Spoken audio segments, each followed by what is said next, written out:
আপনি জানেন কি দক্ষিণ এশিয়ার এক প্রান্তে এমন একটি ভূমি রয়েছে যেখানে মানুষ স্বাধীনতার স্বপ্ন দেখে, অথচ তাদের কণ্ঠ রুদ্ধ করা হয়।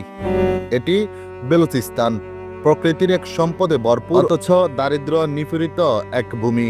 চলুন আজ জানি বেলুচিস্তানের অজানা ইতিহাস, তাদের দুঃখ, তাদের প্রতিরোধ এবং তাদের স্বাধীনতার দাবি। বেলুচিস্তান পাকিস্তানের বৃহত্তম প্রদেশ, আয়তনে সবচেয়ে বড়, কিন্তু অবহেলা সবচেয়ে বেশি। এখানে রয়েছে বিশাল গ্যাস ক্ষেত্র, খনিজ সম্পদ, সোনার খনি, কিন্তু এখানকার মানুষ পায় না খাবার, পানি, শিক্ষা কিংবা চিকিৎসা সেবা। কেন তারা স্বাধীনতা চায়? বেলুচরা মনে করেন 1948 সালে পাকিস্তান তাদের জোর করে দখল করে। তাদের অভিযোগ, এই অঞ্চলকে কখনোই প্রকৃত স্বায়ত্ত শাসন বা সমান অধিকার দেওয়া হয়নি। তাদের ভাষা, সংস্কৃতি, ইতিহাস সবকিছু চাপা দেওয়ার চেষ্টা হয়েছে। যখন তারা প্রতিবাদ করে তখন নিখোঁজ হয়ে যায়। হাজারো বেলুচ কর্মী গুম হয়েছে এখানে, জীবিত অবস্থায় আর ফেরেনি কেউ।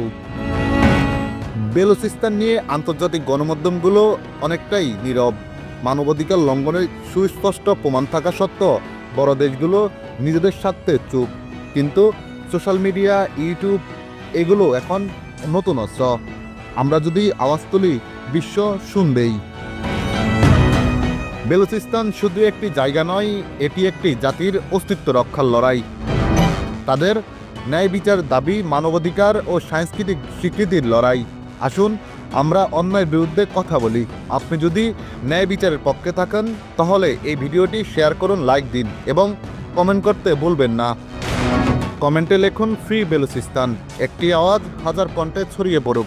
স্বাধীনতা শুধু শব্দ নয়, এটি সবার অধিকার।